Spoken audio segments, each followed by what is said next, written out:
Vamos abrir o texto sagrado? Abra comigo aí em Gênesis, capítulo de número 32.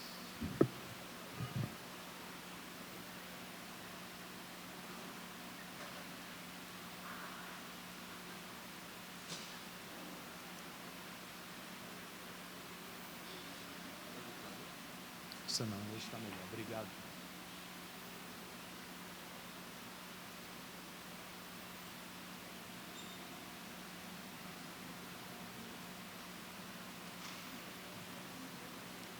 Gênesis, capítulo de número 32. Alguns encontros são marcantes, vocês não acham? Eu literalmente vi Bia nascer. E na hora, eu não sabia se chorava, se cantava ou se pregava para a equipe médica que estava ali. No caso de Sofia, me proibiram de entrar na sala de parto. Mas do lado de fora, eu nunca vou esquecer do primeiro choro dela. E de como eu passei a primeira semana de vida de Sofia, alternando entre euforia e muita preocupação. Se lembra disso, Wilma? Quanto a Kael, eu só o conheci com 2 anos, gente. Mas não tem como superar o nosso segundo encontro. Um dia depois de conhecê-lo, eu e Sabrina fomos à creche onde ele estudava.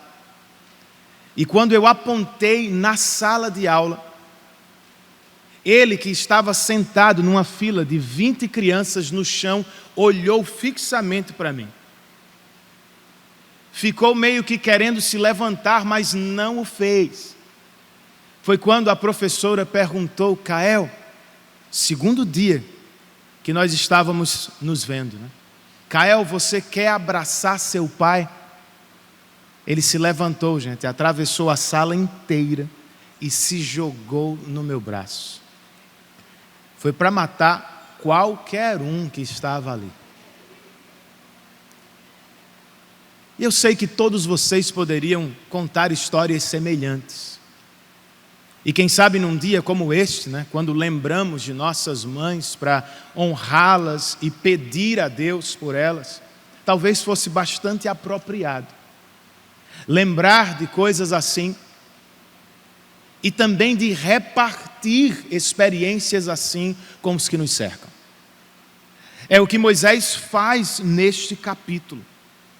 Ele reparte conosco encontros que marcaram profundamente a vida de Jacó. Para começar, eu quero ler com vocês somente o verso 3, Gênesis 32, verso 3. O texto inspirado nos diz o seguinte: Jacó mandou mensageiros adiante dele a seu irmão Esaú, na região de Seir, território de Edom. Vamos orar? Espírito Santo, nós confessamos e cremos que Tu és Deus. E entendemos por Tua palavra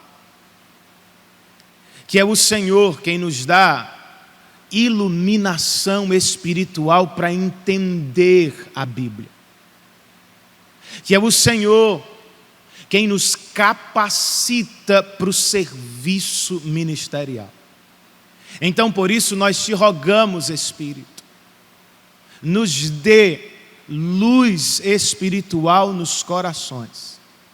Assiste-nos enquanto ouvimos Tua voz, que eu seja instrumento em Tuas mãos e que todos nós sejamos muitíssimo abençoados por Tua palavra.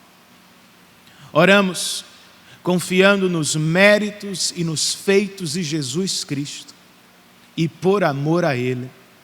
Amém.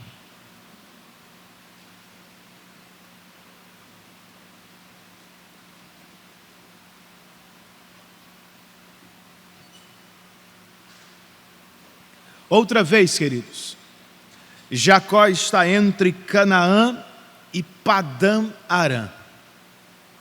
O que é diferente aqui é a direção da viagem. Em Gênesis 28, ele deixou Canaã para trás para viver em Padã Arã.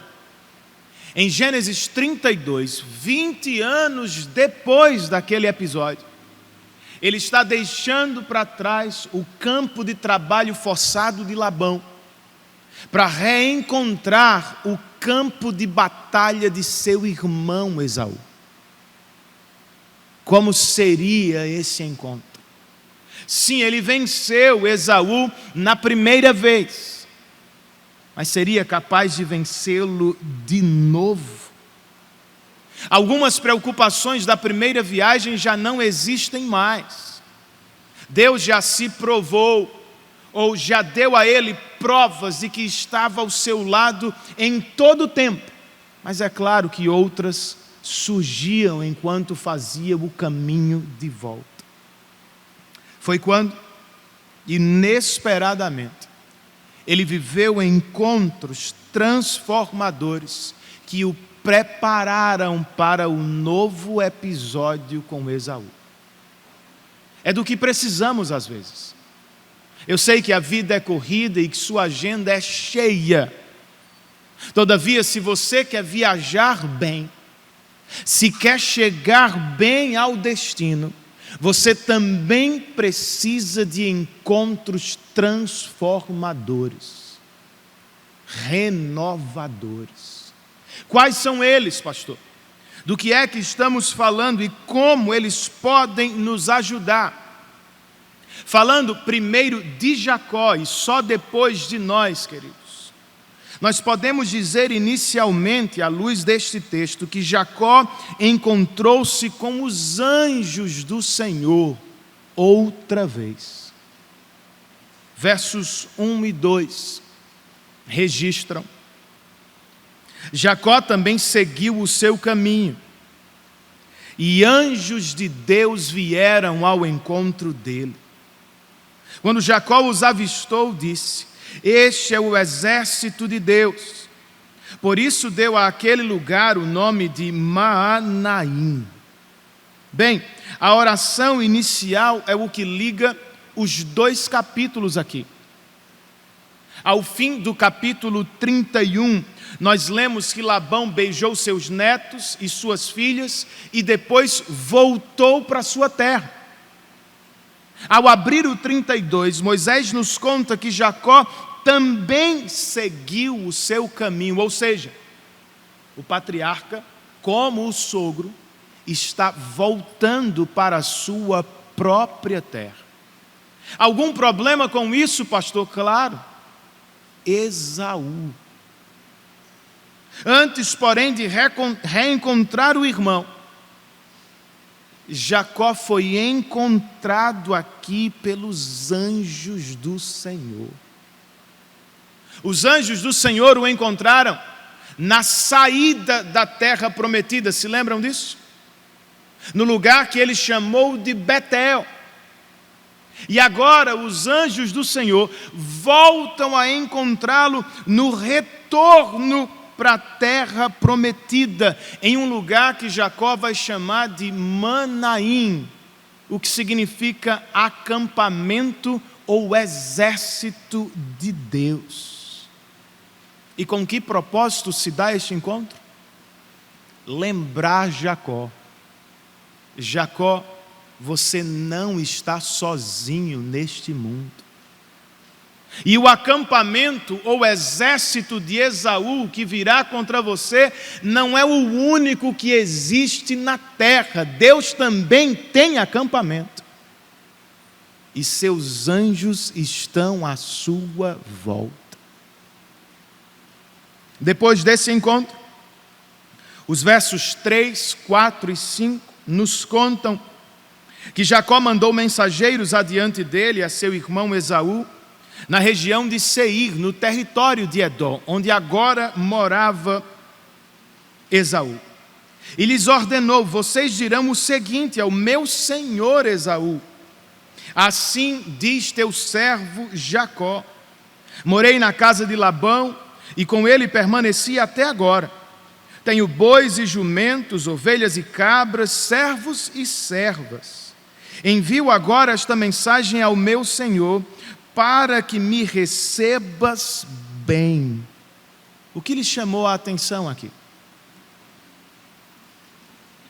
Talvez você tenha notado que Jacó está praticamente reproduzindo o que acabou de experimentar. Ele que recebeu mensageiros de Deus, agora está enviando mensageiros ao próprio irmão. É interessante. Mas há algo de especial, queridos, na apresentação que Jacó faz aqui. Você viu isso? Ao irmão, ele chama por 2 vezes de meu Senhor. E a si mesmo ele se chama de teu servo. Por quê? Segundo estudiosos, Jacó está tentando resolver o antigo conflito com Esaú.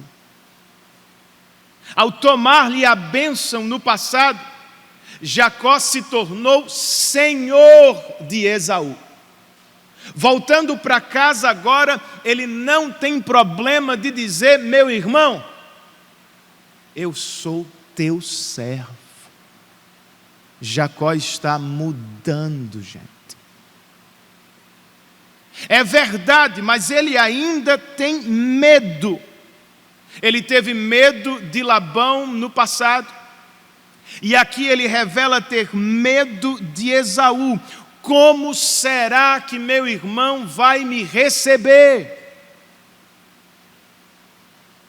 Não é como ficamos às vezes, com medo do futuro, da entrevista de trabalho, da prova da faculdade, do casamento que está às portas, do filho que vai chegar ao mundo.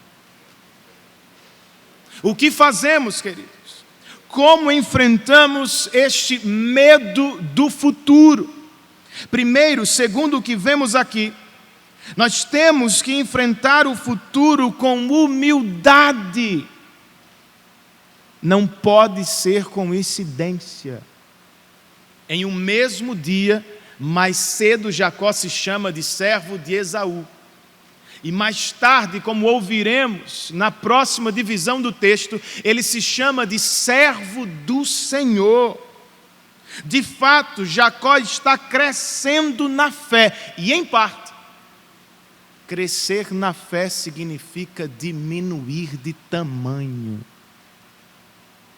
Foi Jesus quem disse: se alguém quiser ser o primeiro, será o último e servo de todos. É como você se enxerga? Nós somos mais servos ou senhores de tudo e de todos? Diminuir de tamanho, como Jacó está fazendo aqui, gente, é reconhecer que nós não somos suficientes, que não conseguimos tudo sozinhos, que precisamos e dependemos de Deus. Diminuir de tamanho, como enxergamos no texto, pode significar confessar pecados e enviar pedidos de perdão, como ele faz. Para seguir adiante, às vezes, é necessário dar passos para trás. Para enfrentar o futuro, em muitos momentos, você precisa voltar ao passado para resolver algumas questões. E isso requer humildade. Em segundo lugar, para enfrentar o futuro, nós precisamos lançar mão da fé. Hebreus 11 define fé como a certeza daquilo que esperamos e a prova das coisas que não vemos.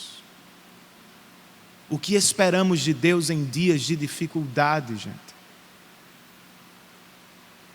E o que vemos nos momentos mais assustadores da vida?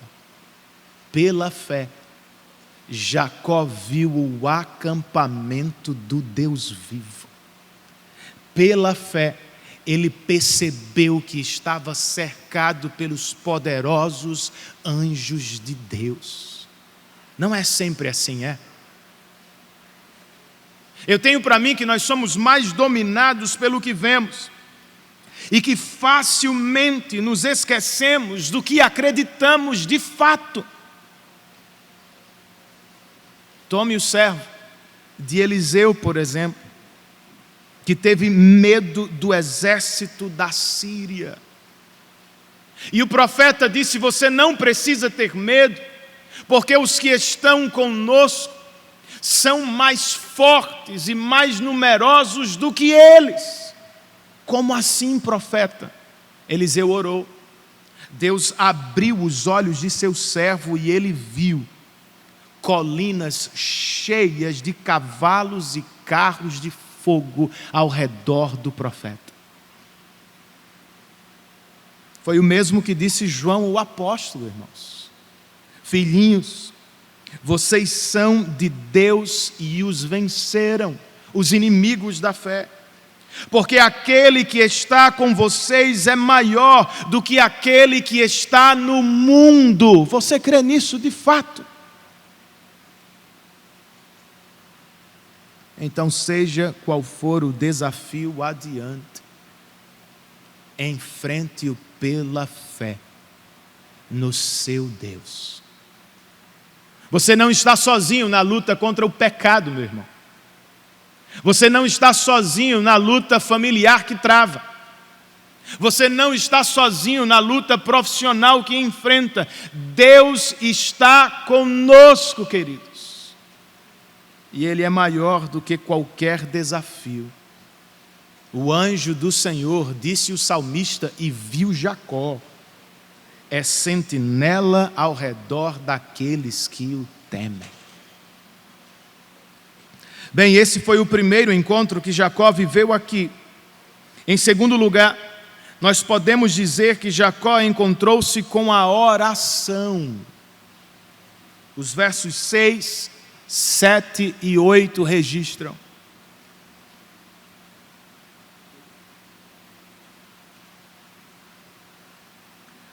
Quando os mensageiros voltaram a Jacó, disseram-lhe: fomos até seu irmão Esaú, e ele está vindo ao seu encontro, com 400 homens. Jacó encheu-se de medo e foi tomado de angústia. Então dividiu em 2 grupos todos os que estavam com ele, bem como as ovelhas, as cabras, os bois e os camelos, pois assim pensou: se Esaú vier e atacar um dos grupos, o outro poderá escapar. A primeira tentativa parece ter dado errado, irmãos. Sim, Jacó está vindo ao encontro, ou melhor, Esaú está vindo ao encontro de Jacó, acompanhado de um pequeno exército feito de 400 homens. E é claro que Jacó fica com medo. E é claro que ele tenta alguma coisa, ele é Jacó.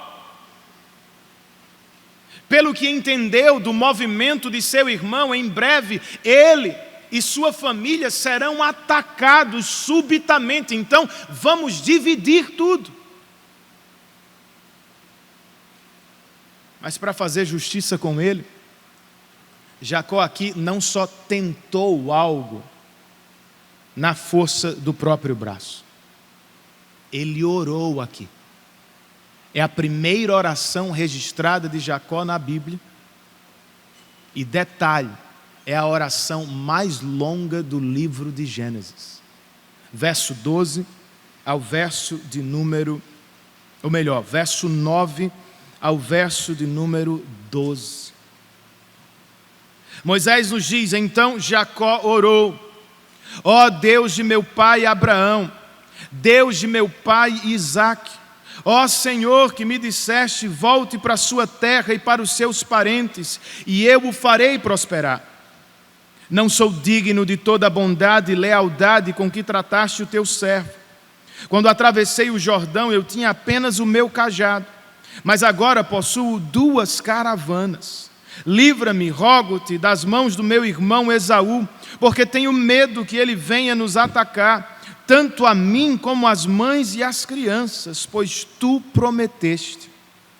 Esteja certo de que eu o farei prosperar, e farei os seus descendentes tão numerosos como a areia do mar, que não se pode contar. Ao meio dessa oração, nós encontramos gratidão e petição, bem o que fazemos aqui nos nossos cultos públicos. Primeiro, não sou digno de toda a bondade e lealdade com que me trataste. Quando atravessei o Jordão, eu tinha apenas o meu cajado, mas agora possuo 2 caravanas. Isso é gratidão a Deus, irmãos. E depois Jacó faz um pedido: livra-me do meu irmão, pois eu tenho medo dele. O patriarca se apresenta aqui como alguém fraco diante de um Deus forte que pode livrar. Contudo, o mais importante desta oração se acha na pergunta sobre o que Jacó se apoia para fazer a oração. No que é que ele confia, no que pode estar firme para pedir isso a Deus? Bem, Jacó recorre aqui às promessas de Deus.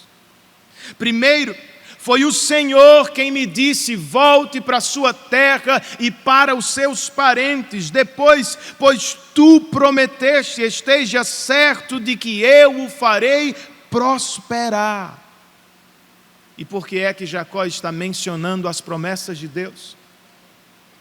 Um comentarista escreve: Jacó se valeu das promessas de Deus, não apenas para, por assim dizer, lembrar Deus, mas principalmente para ser fortalecido por aquilo que Deus já lhe tinha dito.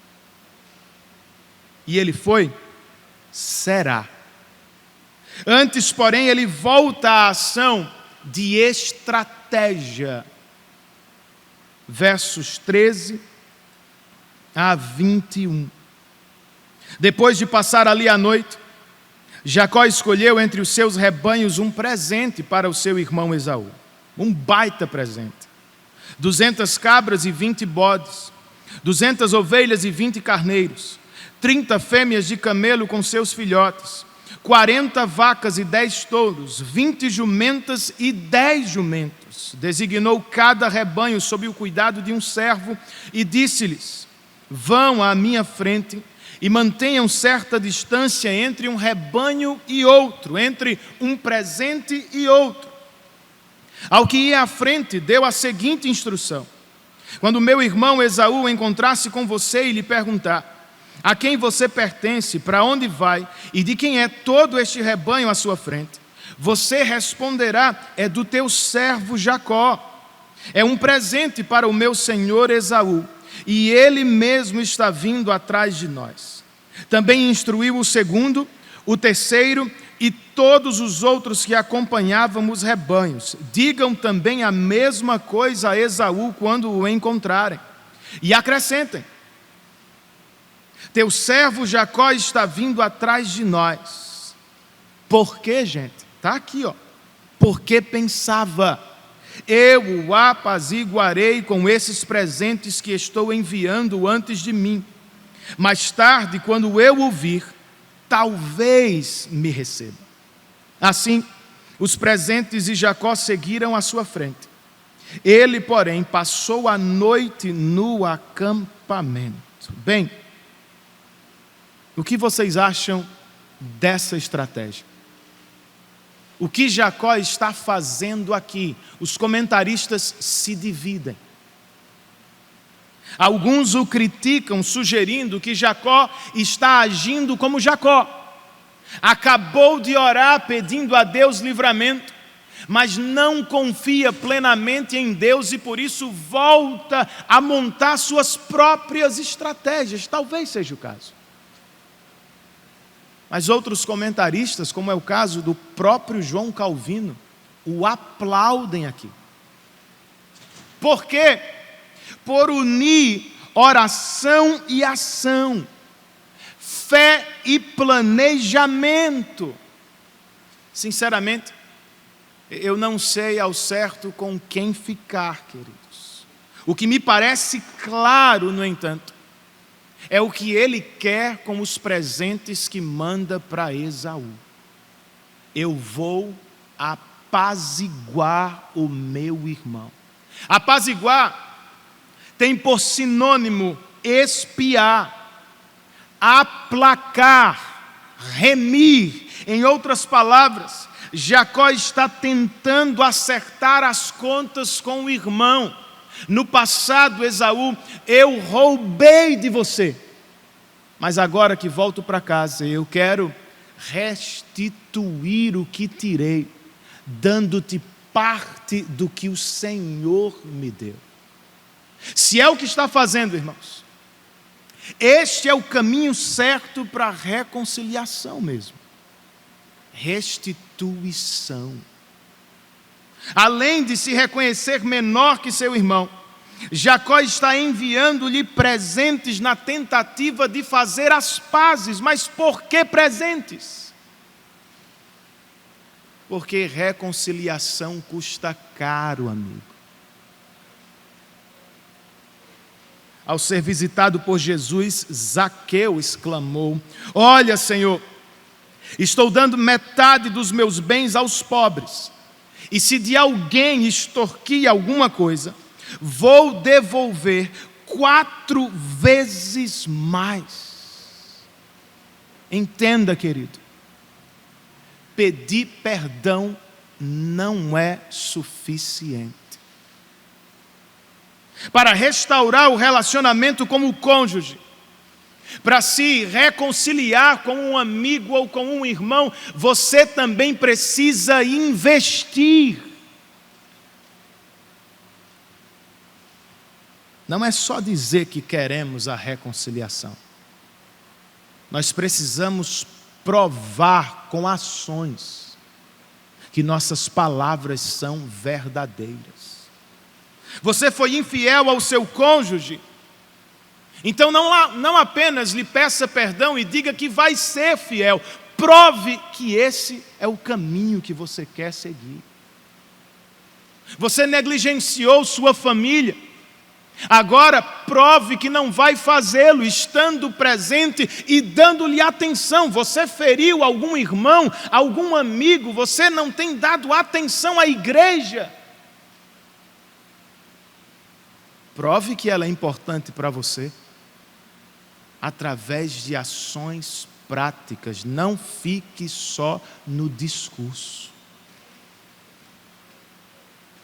E é claro, em todo tempo esteja em oração, pois ações são importantes, mas são limitadas. Não conseguem tudo o que queremos, toda vez que queremos. Esse é bem o caso de Jacó. A oração do patriarca aqui nasce da frustração com o próprio plano que fez. Eu vou enviar mensageiros ao meu irmão, mensageiros de paz. Não deu certo. Meu irmão vem contra mim com 400 homens de guerra. Essa, por vezes, é a nossa situação, gente. Nós queremos resolver tudo sozinhos. Achamos que damos conta, nos esquecemos do acampamento de Deus. Então, surge a verdade. Você não dá conta de vencer o pecado na força do seu braço. Eu não dou conta de levar meu casamento na força do meu braço. Os pais desta igreja não são capazes de criar seus filhos na força de seu braço. Todos os trabalhadores aqui não são capazes de resolver os problemas do trabalho ou de encontrar sucesso no trabalho sozinhos. Então, o que fazemos? Às vezes, como nosso último recurso, nós oramos. Depois de tentar todas as coisas. E por um lado, eu digo, ainda bem que oramos.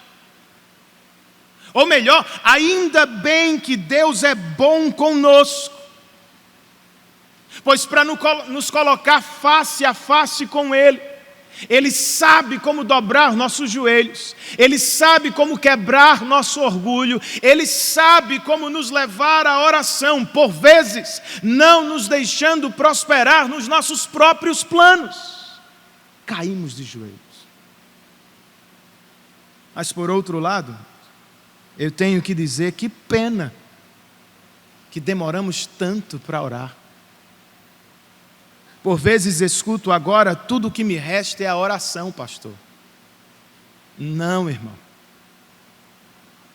Em todo tempo, tudo o que temos de verdade é a oração. As soluções dos problemas não virão da nossa força. Serão sempre dádivas do Senhor. Então oremos, não como o único ou último melhor recurso da vida. Oremos sempre e estejamos sempre seguros sob as asas do Altíssimo. Agora, como orar? De novo, marque isso. Jacó está nos dando aula aqui. Ele se valeu das promessas de Deus. Nós não podemos ter certeza que Deus vai atender aos nossos caprichos. Talvez atenda, talvez não. Mas eu sei, e vocês sabem, que Ele é cumpridor de promessas. É mais seguro, então, orar lançando mão das promessas de Deus na palavra. A questão é, você as conhece? Você sabe do que Deus prometeu na palavra? Aos que estão lutando contra o pecado, lembrem-se de Filipenses 1,6, que diz: aquele que começou a boa obra em vocês, há de completá-la até o dia de Cristo.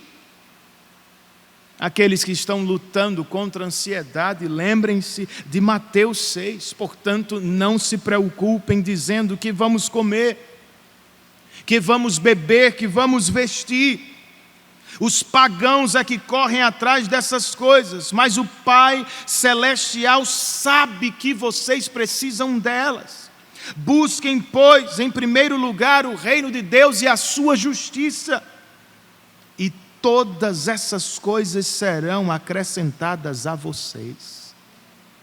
Aos que estão lutando com o medo da morte, ou contra as acusações de Satanás, lembrem-se de Romanos, finalzinho do capítulo 8, quando Paulo diz: pois eu estou convencido de que nem morte, nem vida, nem anjos, nem demônios, nem o presente, nem o futuro, nem quaisquer poderes, nem altura, nem profundidade, nem qualquer outra coisa na criação será capaz de nos separar do amor de Deus que está em Cristo Jesus.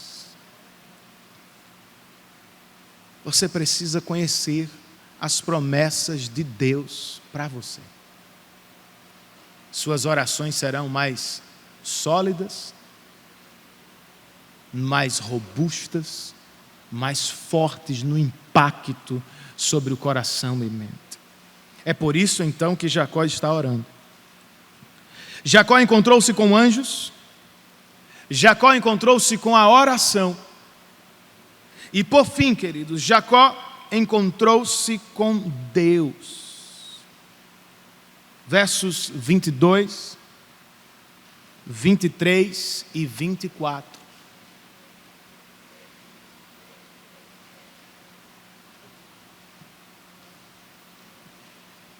Naquela noite Jacó levantou-se, tomou suas 2 mulheres, suas 2 servas e seus 11 filhos para atravessar o lugar de passagem do Jaboque.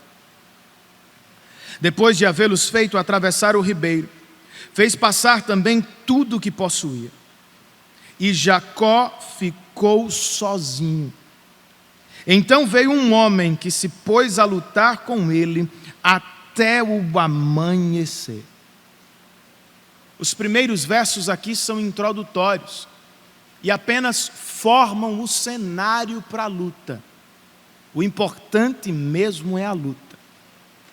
Certo homem, de quem nada sabemos por enquanto, se pôs a lutar com ele. É noite, e logo Jacó não pode ver bem. É uma luta, e por isso Jacó nem desconfia que se trata da resposta à oração que fez. Sim. Ele acabou de orar a Deus pela bênção do livramento diante de Esaú, e Deus responde. Só que Deus responde enviando-lhe uma luta. Uma luta que durou quase a noite toda, mas terminou. Versos 25 a 29.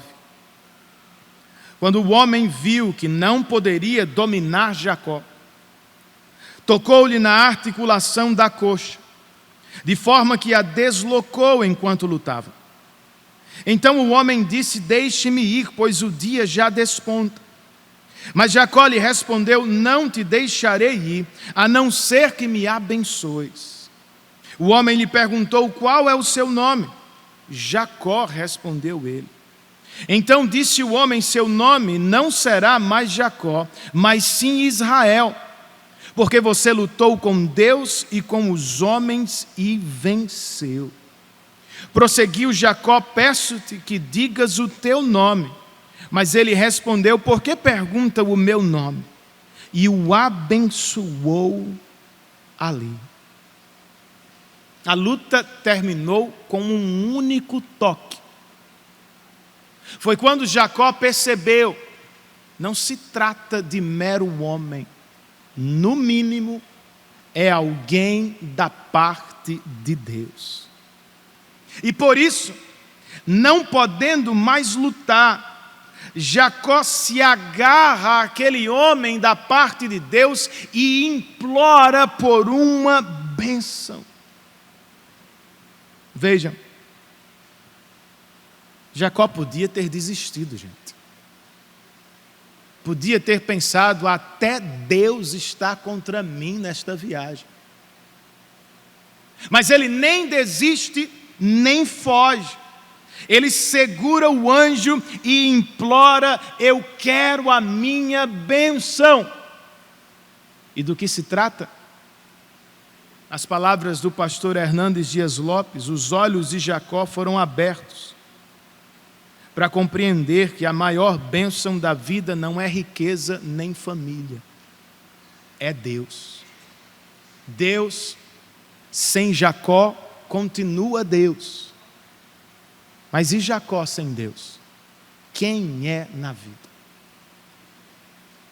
Antes, porém, da bênção, vem uma pergunta crucial: qual é o teu nome? Gente, essa pergunta é muito importante. Jacó vem fugindo dela há 20 anos. Da última vez que seu pai lhe fez esta pergunta, ele disse: eu sou Esaú. E quando se encontrou com Raquel, ele disse apenas: eu sou parente de Labão. Aqui, pela primeira vez na história, ele revela, melhor, ele confessa: eu sou Jacó, o ladrão das bênçãos de Deus. Não será mais. Seu nome deste dia em diante será Israel. E a explicação do homem é: você lutou com Deus e com os homens e venceu. É verdade. Ele tem lutado com os homens em vários lugares e toda vez se dá bem, né? E com Deus ele também se dá bem. Só que é diferente, gente. Ele vence quando perde e pede a bênção do Senhor.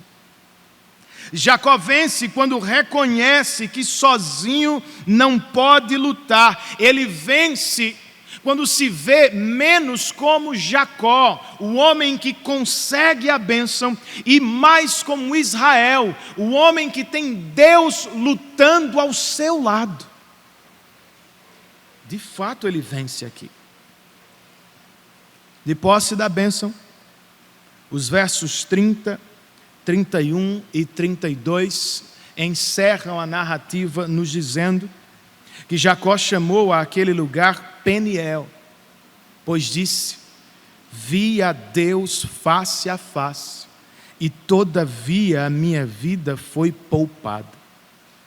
O narrador conclui: ao nascer do sol, atravessou Peniel mancando por causa da coxa. Por isso, até o dia de hoje, os israelitas não comem o músculo ligado à articulação do quadril, porque nesse músculo Jacó foi ferido. Então, quem era mesmo o homem dessa luta? Algumas pessoas, como o próprio João Calvino, dizem que aqui nós temos uma manifestação do Cristo pré-encarnado. Irmãos, pode ser. Mas eu prefiro ficar com a conclusão do próprio Jacó. Eu vi a Deus face a face. É uma manifestação de Deus ou de alguém da parte dele. Do que não se tem dúvida aqui é dos dois novos distintivos que ele carrega. Ao amanhecer, Jacó tem agora um novo nome que lhe lembra de seu destino. E uma nova deformidade que lhe lembra que em Deus ele encontrou alguém que derrubou sua autossuficiência. Não sei se é do que gosta, mas certamente é do que precisamos. Como Jacó, nós precisamos viver este encontro transformador com Deus. E sobre ele, a título de aplicação, eu quero que notemos algumas coisas. Primeiro, veja, o encontro com Deus pode ser uma grande luta.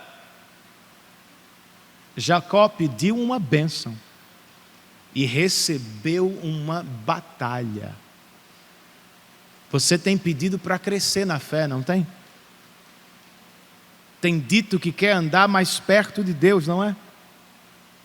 Então, a presença de Deus, como escreve um pastor, nem sempre se parece com um spa tranquilo e confortável.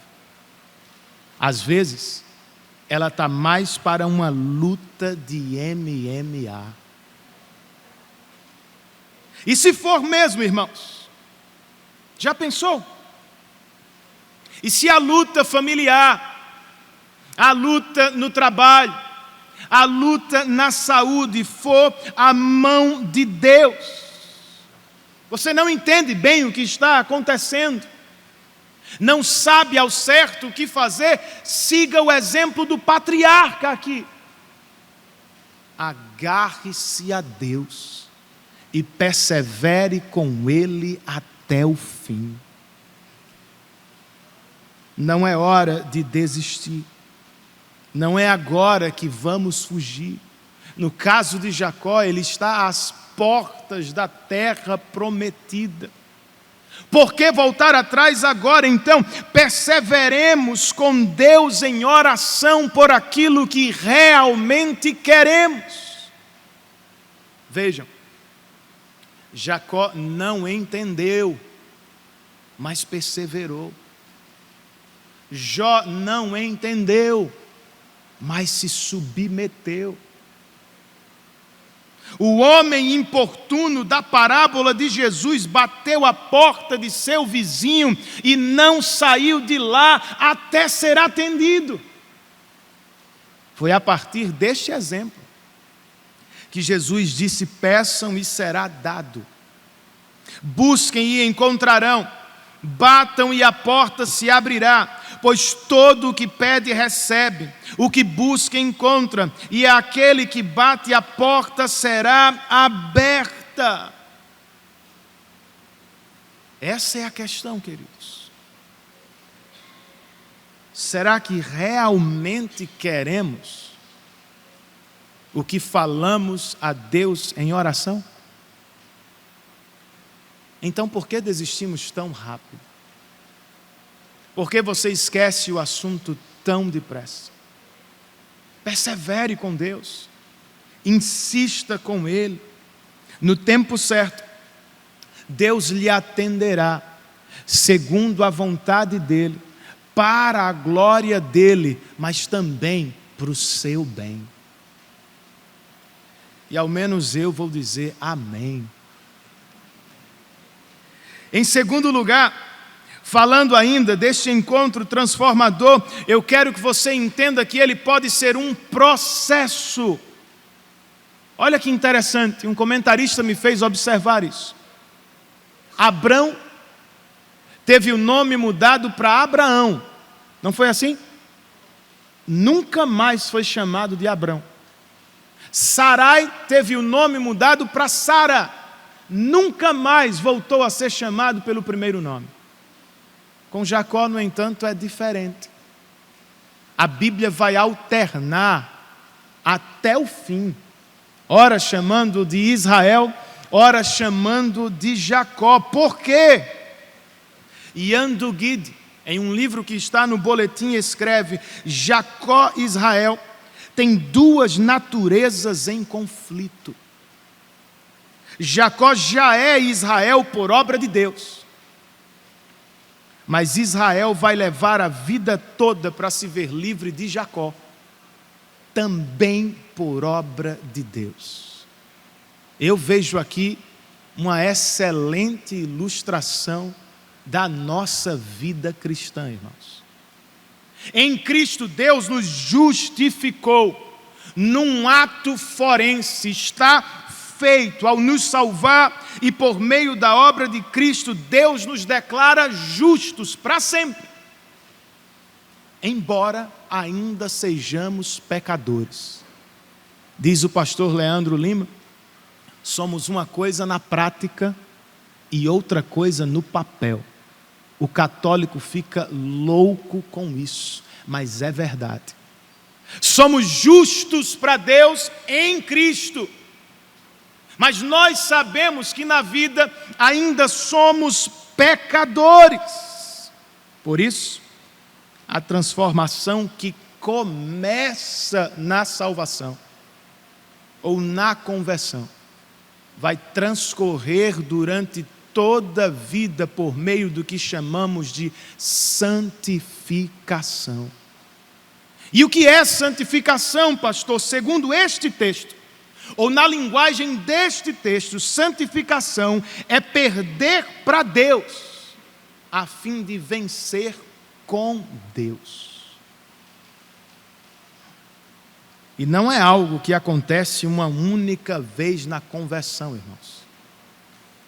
Essa tem que ser a nossa experiência diária com Deus. Portanto, toda vez que você se submete à vontade de Deus, mesmo relutando, mesmo conflitando, mesmo não entendendo plenamente, toda vez que você reconhece que não é suficiente e que dele precisa, Toda vez que clama por ajuda e depende dele, toda vez que você faz isso, você está crescendo e sendo transformado, pouco a pouco, à imagem do Filho perfeito de Deus. Por fim, eu ainda preciso dizer que este encontro com Deus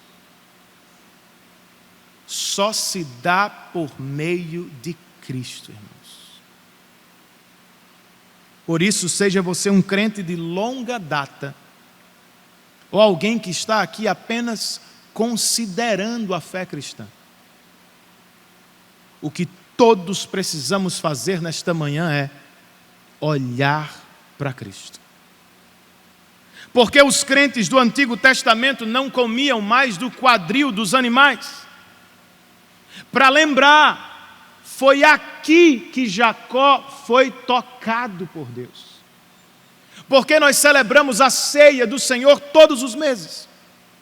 Porque nós cultuamos todos os domingos. Porque precisamos lembrar, queridos, do que Deus fez por nós em Cristo. Para enfrentar os desafios do futuro, eu e vocês precisamos colocar os olhos nas bênçãos do passado. Ao olhar para Cristo, você precisa raciocinar, como ensina Paulo em Romanos 8. Se Deus me deu vitória em Cristo, contra os meus mais terríveis inimigos, condenação do pecado, o medo da morte, contra o próprio diabo, porque ele não me daria vitória contra todos os outros desafios da vida? Você ainda não é um crente convicto, mas está pensando sobre. Quem sabe as lutas da vida, como aconteceu com Jacó, estão forçando a considerar Deus.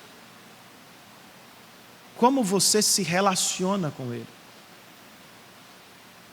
Como um pecador se reconcilia, não com Esaú, um semelhante, mas com o único Deus vivo e verdadeiro, perfeitamente justo e santo. A verdade é, você não consegue se reconciliar com Ele sozinho. Você não tem presente para apaziguar a ira de Deus.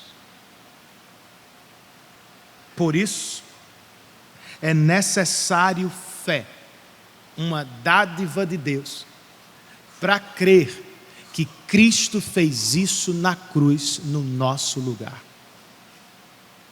Jesus lutou com Deus por nós no Getsêmani, vocês se lembram? Orando ao Pai, ele disse: meu Pai, se for possível, afasta de mim este cálice, contudo, não seja como eu quero, mas como tu queres. Na cruz ele estava lutando com Deus. E em dado momento ele disse: meu Deus, por que me abandonaste? A luta com Deus não resultou meramente num ferimento no quadril, irmãos. Jesus foi preso, chicoteado e crucificado por homens maus àquele maldito madeiro. E estando ali, assumindo a nossa culpa, os nossos pecados, Jesus foi punido por Deus o Pai no nosso lugar. Mesmo assim, como Jacó, ele se agarrou a Deus e não soltou, até conquistar a bênção. Mas sejamos claros, ele não estava lutando por algo que não tinha. Não era uma conquista pessoal ou egoísta. Ele estava lutando pela nossa bênção, a bênção da salvação eterna. Em sua morte ele nos deu vida. Em suas feridas eu e vocês fomos sarados. porque Ele fez a propiciação, ou seja, porque Jesus de fato apaziguou a ira de Deus, eu e vocês, por pura graça, podemos ser reconciliados com o Deus da glória.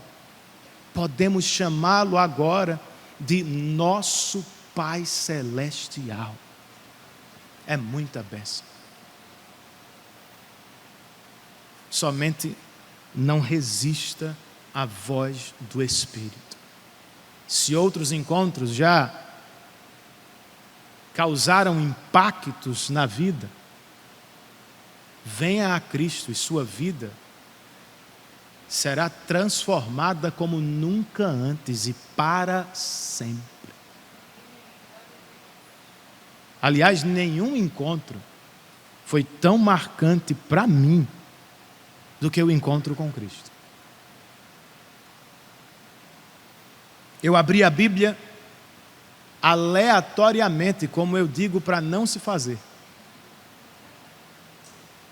E me deparei com parte de um verso das Escrituras. Salmo 37, verso 4, parte A. Deleita-te no Senhor. Sinceramente, irmãos, como um adolescente de 15 anos, eu mal entendi o que li. Contudo, a sonoridade das palavras, o conteúdo, ou a dificuldade do conteúdo, sonoridade e dificuldade chamaram a minha atenção, me pareceram algo maravilhoso, encantador. De repente, os muitos ensinamentos dos meus pais, eu cresci como muitos de vocês na igreja, bem como as centenas de sermões pregados que eu já tinha ouvido na vida, de uma vez só, fizeram sentido. Eu me percebi um pecador justamente condenado, e Cristo me foi apresentado naquele momento como um Salvador incomparável. Ali, no meu quarto, com a Bíblia aberta e de joelhos, eu tenho para mim que eu fui encontrado pelo Senhor. Nunca mais eu fui o mesmo. Nenhum amor, nenhuma paixão poderá jamais suplantar o que Cristo me deu e o que em resposta eu e vocês damos a Ele. Ele nos amou primeiro. Se o Espírito Santo, amigo, estiver abrindo os seus olhos para Cristo, veja. E se a voz do Espírito o chama a Cristo, venha. Ele é o melhor presente de si mesmo. Nenhum encontro será melhor do que esse. Curve a sua cabeça, feche os seus olhos comigo e faça uma breve oração, respondendo àquilo que você ouviu nesta manhã.